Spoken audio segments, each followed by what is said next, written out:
Now that we're at the end, I feel like it's only fitting to start from the beginning.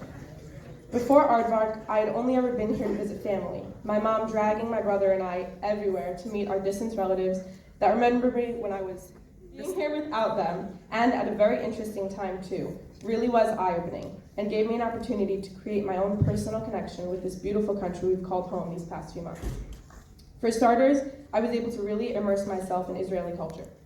Israelis are resilient. Yom HaZikaron is just one example, but you could literally feel the intense energy in the air that night and the following day. Nowhere else in the world will you have an entire country stop what they're doing on Memorial Day to commemorate the people who have fallen. They went from mourning to celebration within a few hours, which just goes to show how they bounce back no matter what.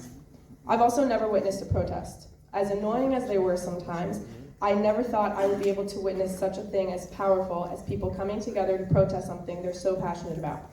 It really shows how strong Israelis are, how they speak their mind, which they really are not afraid to do, and how they won't put up with anything from anyone, even their government. I think the most beautiful thing about Israelis is that they're a family. Even though most of them have never met each other, if you're stranded, they would take you in with open arms, and if you need something, they would help you without batting an eye. When we went rafting on our last overnight to Yule, a few Israeli kids on the side of the river waved to us and asked if they could come on the boat with us.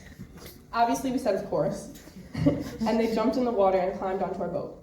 Right away, they started chatting with my Madrich Noam, like they had known each other for years and were just catching up. After a few minutes, they had to go back to class, so they said their Leitrot Achshalis and went on their way.